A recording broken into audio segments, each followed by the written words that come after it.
Halo kawan-kawan semuanya, kembali lagi di CCTV Tapalas. Kali ini kita bersama salah satu guru di SMK Negeri 1 Tanjung Palas, Bu Okta Aryani, guru BK, yang dulu mungkin pernah kita dengar di podcast. Tapi kali ini kita bisa dengar suaranya sekaligus melihat wujudnya. Nah, pada kesempatan kali ini kita mau bahas mengenai cara memberantas akar-akar korupsi di lingkungan sekolah. Cara-cara dasarnya saja. Kali ini kita sudah bersama Bu Okta. Langsung saja, halo Bu Okta, apa kabarnya? Alhamdulillah kabar saya baik. Gimana sejauh ini pelaksanaan ujian semester yang Ibu hadapi di sekolah? Alhamdulillah semuanya berjalan lancar sampai di minggu mendekati hari-hari terakhir semuanya berjalan dengan lancar. Alhamdulillah, semoga tetap lancar sampai habis ya. Tetap semangat tentunya. Ya, dan kemarin kalau tidak salah Bu Okta ini ikut pelatihan, semacam pelatihan untuk anti korupsi ya? Ya benar Mas. Ya, kali ini kita mau tanya-tanya boleh ya? Boleh. Mengenai kegiatan Ibu Okta di sana, khususnya untuk lingkungan sekolah nih, karena korupsi kan berkaitan dengan uang. Ya Nah, benar. mungkin kalau di lingkungan sekolah itu agak jarang kita jumpai. Yang mungkin sering ini cara kita untuk memberantas supaya nggak ada bibit-bibit koruptor di sekolah itu. Nah, Oh iya sih. salah satu akar-akar korupsi yang ada di lingkungan sekolah ini seperti apa sih untuk dari gurunya maupun dari peserta didiknya tuh? Baik. Jadi saya sih lebih ingin menjelaskan akar-akar korupsi itu dari peserta didik ya, Mister ya. Jadi di sini akar korupsi itu bermula dari kedisiplinan, tanggung jawab,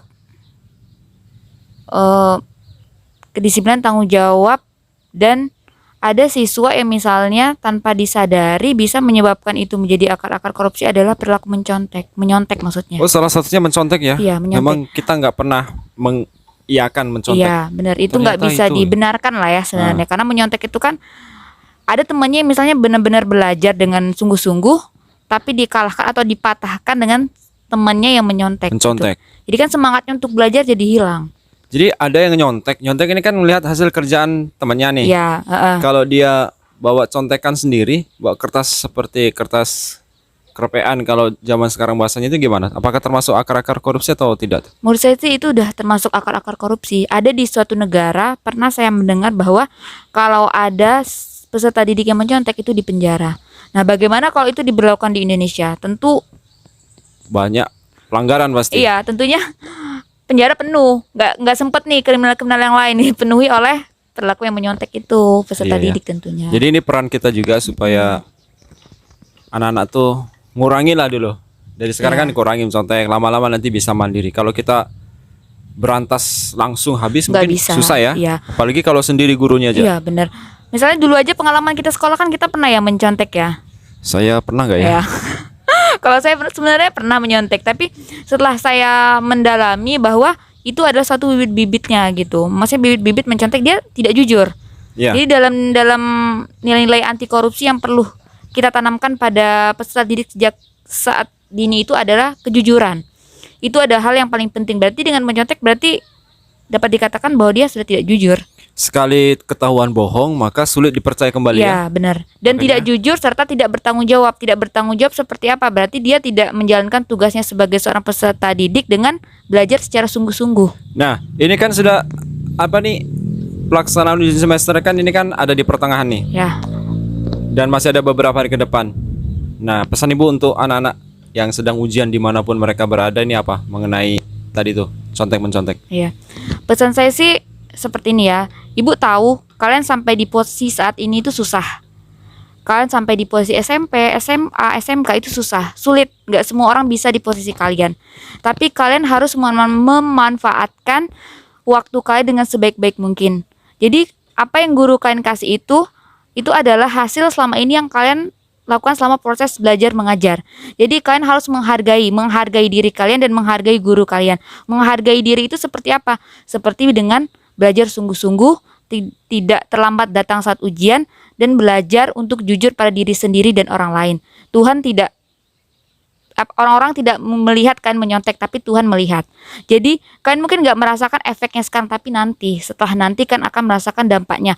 Beda loh kalau orang yang menyontek dengan hasil kerja payahnya bener-bener dia nggak mencontek sama orang yang menyontek, itu pasti beda. Jadi pesan ibu gitu ke semua peserta didik dimanapun kalian berada, hargai diri kalian sendiri, hargai guru kalian.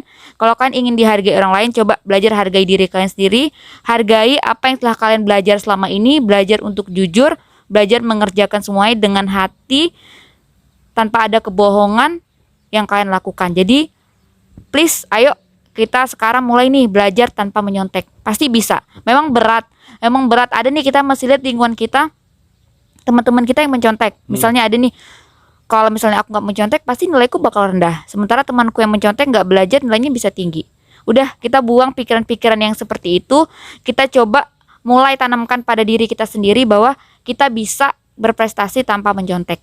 Karena dengan mencontek itu malah kita tidak menghargai diri sendiri dan kita membohongi diri kita sendiri dan orang lain. Itu sih menurut Iya, saya. benar. Dan kesuksesan itu tidak didapatkan secara instan. Ya. Pasti ada prosesnya. Melalui proses. Kalau yang nyontek tadi tuh sekali nyontek dapat nilai bagus, ya untuk itu aja. Tapi kalau diuji lagi mungkin Iya, nggak bakal dapat nilai sempurna lagi. Tapi kalau berusaha bertahap, itu pasti bertahan lama di dalam diri kita benar. tuh. Dan saya rasa sih juga gini ya, Mister, ilmunya tuh nggak, kalau kalian cuma belajar untuk ulangan cuma sekedar mengisi dan dapat nilai, ya udah habis tuh ilmunya nggak ada Iya, dapat. itu aja didapat. Udah Ketika ditanya lagi, lupa. lupa lagi. Ya, jadi apa manfaatnya gitu loh, nggak ada gunanya selama ini. Mending kalian selama ini menghargai proses belajar mengajar dengan baik di sekolah, ya masuk ke sekolah seperti biasa, rajin, pas ulangan ya pastinya bisa lah untuk menjawab semuanya tanpa ada keraguan, tanpa ada ingin menyontek, karena kan udah melalui proses ya belajar. Iya. Mengajar, kalau bingung tanya gurunya. Ya gunakanlah waktu kalian sebagai seorang peserta didik dengan baik. Gunakan waktu dengan sebaik-baik mungkin, ya setidaknya pasti bisa. Orang sukses itu melalui proses, nggak semudah yang kita lihat sekarang gitu. Misalnya Iya. orang-orang seperti gubernur, presiden, mereka melalui proses gitu. Dan pasti pun mereka menghargai diri sendiri dan bersikap jujur. Iya. Itu saya yakin sih, pasti ditanamkan lah pasti dari dulu. Kalau kita awalnya nggak mempercayai kemampuan kita sendiri, ya masa kita mau percaya sama orang lain gitu. Benar. Kita benar percaya banget, dulu Mister. sama kemampuan kita. Karena nanti kalau orang lain yang misalnya kita tinggal di sini, kemudian kita nggak bisa apa-apa, orang lain yang datang dari luar Mengisi kita jadi jadi penonton. apa? Jadi penonton setia saja. Nah itu dia, mencontek ya. Ini dari lingkungan berpengaruh enggak terhadap tindakan yang tidak baik ini seperti mencontek? berpengaruh. Dulu saya punya pengalaman, waktu itu saya nggak belajar kan, Mister. Saya nggak belajar. Jadi sempat ada dari keluarga saya, mending kamu nyontek aja, nanti bawa bukunya ke sini. Jadi nanti mudah kamu ngejawab, ngapain juga belajar sungguh-sungguh gitu katanya. Banyak kok sudah presiden. Mending kamu nyontek aja. Nah, nanti sama aja kok, menyontek sama enggak tuh sama aja. Enggak, yang penting kan kamu menyonteknya dari hasil yang kamu, seperti kata Mister tadi, kamu tulis sendiri. Gitu. Jadi sebenarnya menyontek itu sangat, lingkungan tuh sangat berpengaruh besar. Iya, iya. Karena kan ada faktor-faktor internal tuh pasti dari diri sendiri. Faktor eksternalnya itu dari teman-temannya, dia melihat teman-temannya, terus dia melihat ada godaan dari dukungan support lah dari misalnya keluarga. Ayo nyontek aja, jangan belajar, mending gini aja, main aja gitu. Nah, Pasti gitu sih. tanpa mereka sadari ternyata itu adalah akar dari Korupsi. korupsi. Makanya jangan lagi mencontek, lebih baik punya jadwal belajar lah. Jadi kalau Iya, ujian benar. besok sudah siap, nggak harus SKS sistem kebut semalam. Wah itu memberatkan sekali tuh. Itu tadi untuk kalangan peserta didik. Mm-mm. Kalau untuk kalangan pendidiknya ada nggak Kalau- akar-akarnya untuk di sekolah? Kalau untuk kalangan pendidik, saya sih ini sepemahaman saya misalnya, maksudnya Ya, saya nggak mengatakan bahwa ini korupsi, tapi ini harus kita perlu waspadai lah sebagai seorang pendidik. Ini yang saya dapat selama saya mengikuti pelatihan tersebut gitu. Ini yang salah satunya ya, Mister ya. Ya. Salah satunya itu adalah gratifikasi. Gratifikasi ini maksudnya ini adalah awal-awal menuju sikap atau pelaku untuk melakukan tindak pidana korupsi. kayaknya saya pernah dengar waktu kuliah tuh sering gratifikasi. Gratifikasi, Contohnya ketika seorang mahasiswa mau melaksanakan pendadaran atau Ya, sidang seminar skripsi, hasil, membawakan paket konsumsi, itu termasuk gratifikasi ya? ya. Oh ternyata begitu. Kalau misalnya dalam 30 hari itu nggak dilaporkan oleh dosen, yaitu dapat dikatakan gratifikasi. Jadi setelah kita menerima, misalnya contohnya Mister ya, Mister nih menerima dari salah satu peserta didik, misalnya menerima barang atau jam tangan mewah. Ya. Mister kan nggak tahu orang tuanya kerjanya atau apa, seperti apa gitu. Misalnya ada kasus ayahnya atau ibunya, ya jadi pasti anaknya menceritakan bahwa saya pernah mengasihkan ini kepada guru saya. Jadi terseret dong gurunya nih. Terseret kan, itu yang kasus yang marak di televisi itu seperti itu. Jadi ada kan yang ditahan, misalnya saya nggak paham dulu korupsi gitu kan, bukan berarti dia korupsi, itu dia mengambil haknya orang lain, menyelewengkan kewenangannya, bukan cuma seperti itu, tapi bermula dari gratifikasi. Jadi gratifikasi ini yang sangat berbahaya, karena gratifikasi ini nggak ada tindakan niat jahat seseorang. Misalnya saya peserta didiknya, saya nggak ingin menyuap mister. Kalau menyuap itu kan harus ada kesepakatan di antara kedua belah pihak. Pemerasan juga seperti itu, harus ada pengancaman lah. Kalau misalnya gratifikasi nggak ada. Gratifikasi saya cuma ngasih mister, tapi beda. Dengan harapan. Ya dengan harapan ada tujuan saya. Misalnya saya pengen, pastinya saya pengen nanti nilai bahasa Inggris saya bagus gitu. Tapi nggak ada dengan ucapan. Nggak diucapkan. Jadi gitu, itu banyak yang terjadi. Waktu kita kuliah aja misalnya, pasti banyak kan yang misalnya terjadi. Misalnya pernah kita mengalami suatu hal, ada teman kita yang ngasih ke dosen. Pasti kan sikapnya dosen tuh agak berbeda nih sama orang yang ngasih sama orang yang enggak. Walaupun di bibirnya mengatakan bahwa nggak apa-apa. Ini apa ini kok tiba-tiba dikasih? Kan nggak ada peraturannya harus begitu kan? Benar. Terus gimana? kita yang nggak ngasih kan pasti kita tanya, maaf ya Bu, saya nggak bawa apa-apa. Oh ya nggak apa-apa. Tapi raut wajah kan nggak bisa membohongi kan, nggak bisa terbohongi lah bahwa sikapnya pun pasti berbeda kepada orang yang mengasih beliau sama yang tidak. Apa ini karena turun temurun ya, dari kakak tingkatnya begitu, kemudian nanti tingkatnya melihat, oh nanti apakah nanti kalau saya sidang harus seperti ini, akhirnya ikut-ikutan lagi. Yes, ya Mister, Jadi itu harusnya nggak diterima ya? Seharusnya memang kalau memang diterima harus lapor. Itu kan ada di, saya lupa nama aplikasinya, sekarang ada di HP. Itu kita berhak untuk melapor ke situ. Apalagi kita ini kan maksudnya berbahaya, walaupun sebenarnya teori yang saya terima sama kenyataan yang ada itu agak-agak berbeda ya. Misalnya kan nggak semua hal kita bisa anggap gratifikasi, namun kenyataan yang ada seperti itu. Kenyataan yang ada, gratifikasi itu merupakan akar-akar ya. Iya, akar-akarnya. Apalagi mohon maaf nih, ada budaya nggak enakan begitu. Ya nggak enakan. Bisa jadi. Iya. Makin berkembang lagi, makin subur nih. Iya. Sebenarnya sih nggak apa-apa sih kalau misalnya, kan saya juga mikir tuh waktu ada presiden di TV. Kenapa beliau nggak mau ya diterima waktu hadiah ulang tahun? Ada kan saya pernah nonton salah satu stafnya mungkin mengasih hadiah ulang tahun ke beliau nggak mau. Iya. Oh, ternyata supaya itu ya. Iya, supaya menjaga, lebih baik menjaga sama sekali, karena susah kalau misalnya punya jabatan sama nggak beda kalau mister ngasih ke istrinya, tapi dalam tanda kutip istri mister bukan kepala dinas pendidikan. Kalau istri mister cuman biasa aja saya nggak apa-apa, tapi kalau kepala dinas pendidikan lain cerita, lain cerita, walaupun keluarga. Oh gitu ya. Nggak jadi bisa. akar-akarnya ini banyak sebenarnya. Akar banyak banget. Kedisiplinan itu juga termasuk loh, tapi disiplin itu kan selalu bilang korupsi waktu. Enggak, itu nggak benar. Jadi korupsi ini sebenarnya apa nih pengertiannya? Korupsi itu kan suatu hal yang tidak baik kan, suatu hal yang buruk, misalnya mengambil sesuatu hak milik orang lain dan menyelewengkan kewenangan yang dia miliki. Dalam kurung ada uang di situ? Iya, ada uang.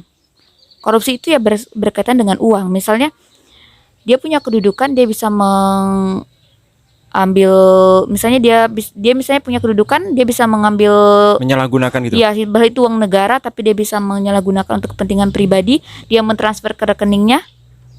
Itu kan sudah termasuk korupsi. Besar kecil tetap korupsi. Tetap korupsi. Bedanya korupsi kecil, korupsi besar nggak ada ya? Iya, nggak ada sih. Korupsi kecil itu ya mulai kecil-kecilnya mulai dari sekarang dari akar ini. ya? Iya, dari sekarang ini. Nah, jadi sudah banyak korupsi, jangan kita perbanyak lagi ya. Iya, jangan, mungkin nggak bisa sih ya kalau kita itu bilang, kalau kita, saya penyuluh anti korupsi aja nggak bisa bilang kalau nggak boleh dia mencontek, nggak boleh datang yang terlambat. Nggak bisa. Sendiri nggak bisa. Nggak bisa. Tapi kita harus coba untuk, makanya anti korupsi itu dimulai dari seorang pendidik. Pendidik itu karena kan merupakan agen perubahan lah ya. Jadi pendidik itu bisa membawa ke arah-arah yang lebih baik generasi-generasi muda sekarang. Di tangan pendidik jadi seorang presiden, di tangan pendidik jadi seorang gubernur dan bupati. Jadi kenapa enggak di tangan seorang pendidik bisa jadi seseorang yang anti akan korupsi? Bisa kan Mister ya? Bisa. Kita pasti bisa kan ya? Bisa. Semua lapisan masyarakat yang bekerja sama nggak bisa supaya nggak ada lagi korupsi. Kita nggak bisa mengharapkan KPK. Kita nggak, kasihan dong kalau cuma KPK. pasti kan Rifki kan mereka digaji. Iya. Iya digaji. Cuman kan nggak mungkin mereka bekerja sendirian. Kita juga mempunyai hak untuk apa? Hak untuk membantu mereka. Apa kita senang nih? Misalnya ada yang korupsi, kita nggak tahu kan. Ternyata hasil yang mereka korupsi misalnya pajak. Ternyata itu dilimpahkan loh berapa persennya ke kita.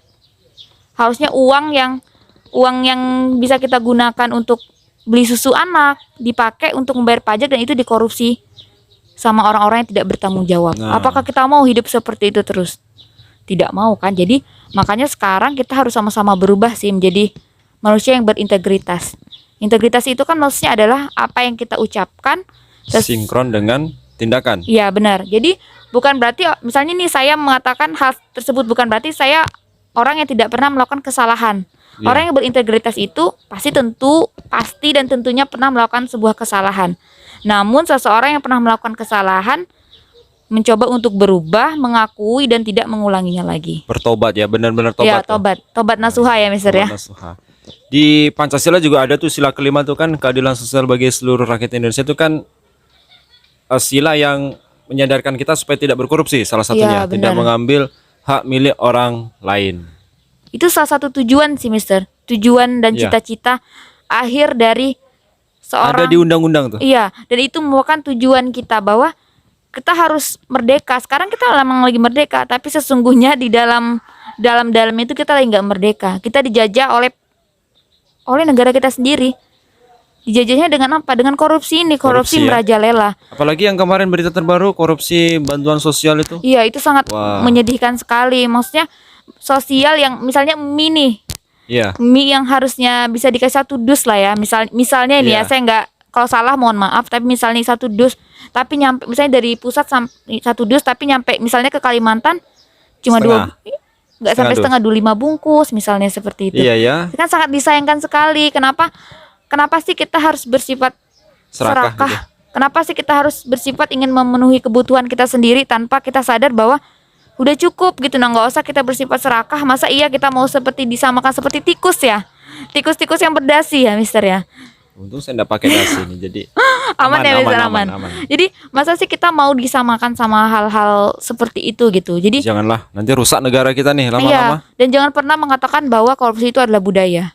Nggak setuju ya, Mister Nggak ya? setuju. Jadi budaya itu apa, Mister? Kalau menurut Mister Budaya itu kalau menurut saya itu kebiasaan yang positif lah, positif yang ya. kita nilai positif dan menjadi turun temurun lalu menjadi budaya. Seperti budaya apa kalau di tempat kita nih setiap tahun ada birau, Nah, perayaan, itu bagus kan, Mister ya? pesta panen, itu kan budaya.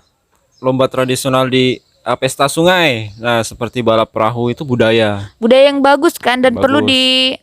diabadikan lah. Ya, dilestarikan supaya anak cucu nanti Ikut tahu budaya merasa- kita. dan ikut merasakan. Ikut merasakan. Kalau korupsi masa iya harus seperti itu? Masa harus dilestarikan dan anak cucu kita ikut merasakan? Tentu kita nggak mau seperti itu. Nah, enggak lah. Jangan Dan- sampai itu terjadi Dan ya. perlu loh diketahui oleh semua pihak bahwa korupsi itu banyak sekali dampaknya. Salah satunya kita bisa lihat kekeringan yang terjadi, Iya. lingkungan yang udah nggak asri lagi. Ya pokoknya yang hal yang seperti itu yang sekarang yang buat kita kayak apa ya? Harga makin naik. Mm-mm. Jadi kemiskinan sudah nggak bisa terbendungkan lagi lah, terjadi di mana-mana. Banyak lah. Jadi peran kita sebagai pendidik yaitu tadi apa namanya jangan sampai kita membiarkan anak-anak itu mencontek. Kalau perlu semua lapisan masyarakat ini kerjasama untuk memberikan edukasi bahwasanya salah satu penyebab korupsi itu dari akarnya adalah tindakan yang seperti tadi. Pokoknya tanamkanlah nilai-nilai kejujuran, kedisiplinan, Iya. tanggung jawab, bersikap sederhana. Penting Sikap banget sederhana aja. Jadi anak-anak sekarang harus ditanamkan bersikap sederhana, jangan sampai dia berperilaku konsumtif lah. Iya. Boros. Jangan boros. Ada kan bahasa anak-anak sekarang tuh hedon. Hedon. Apa itu hedon? Hedon itu dia kayak yang berperilaku yang sebenarnya nggak sesuai sama kehidupannya, dia kayak berperilaku ya seperti inilah kaya raya lah misalnya. mungkin di media menggunakan sosial- barang-barang branded, Di media sosial itu menunjukkan kehedonannya tapi kenyataannya tidak biasa sesuai aja. seperti itu. Jadi kita menjauhkanlah sikap-sikap seperti itu. Jadi perlu banget nih kita sebagai bekerja sama ya. Kita nggak bisa Ya. satu pihak. Jadi bekerja sama semua pihak dan perlu juga ditanamkan bahwa nilai-nilai itu nilai yang saya sebutkan tadi masih banyak sih nilai-nilai yang lain itu. Pokoknya tapi yang paling penting itu kejujuran lah dulu misalnya. Iya. Dimanapun dan kapanpun kamu berada, kalau kamu udah jujur, saya yakin pasti Dipercaya orang pasti dan dihargai. dan dihargai. Nah, bagi yang sudah jujur, yang nggak korup, jangan lupa untuk menyebarkan hal-hal baik tadi ke teman-temannya supaya makin banyak bibit-bibit unggul yang anti korupsi. Amin. Kebermanfaat lah ditebarkan kemana-mana. Hal-hal positif ditebarkan kemana-mana. Jadi sebenarnya gini, kita untuk memberantas korupsi itu nggak cukup kita, misalnya ini kita cuma diam aja, Iya. atau diam kita jadi penonton. Nah, kita mau negara kita terus-menerus begini. Kita nggak tahu nih 10 tahun ke depan jadi apa negara ini kalau terus-menerus tindak pidana korupsi Ya, dibiarkan. jangankan negara, tempat tinggal kita aja dulu. Iya. 10 tahun nanti apakah Akan begini. begini? Apakah seperti apa? Ya begitulah. Mm-mm. Jangan sampai. Contohnya aja lebih gini, buruk. pasti kita suka begini kan, kita suka mengatakan hal-hal seperti ini. Ih, korupsi itu para apa menteri, para pejabat negara kayak gitu-gitu kan pasti. Tapi tanpa kita sadari, kita juga melakukan hal tersebut gitu. Nah, jadi harus berintegritas. Ya, berintegritas. Jadi jangan cuman kita mencela orang lain, tapi kita lihat dulu diri kita sendiri. Jangan kita menunjuk orang lain seperti ini, coba kita tunjuk juga diri Ya, kita sendiri. jangan lupa bercermin ya. Pada Bercermin intinya ya, bercermin. berkaca pokoknya sama diri sendiri dulu. Jangan kita mencela orang lain, coba kita perbaiki diri sendiri dulu, terus kita tebarkan kebermanfaatan itu ke orang-orang lain. Itu cukup ya? Ya, Kali cukup. kepanjangan nanti nih. Ya, Baik, oke. terima kasih sudah menonton video ini. Ambil sisi positifnya, sebarkan hal-hal positifnya supaya makin banyak orang-orang yang berperilaku positif di tempat tinggal kita. Nah, demikian untuk wawancara kali ini, ngobrol bareng Ibu Okta Aryani, guru BK SMK Negeri 1 Tanjung Palas. Kapan-kapan lagi kita duet di video ini. Baik, terima kasih. Sampai jumpa lagi. Bye.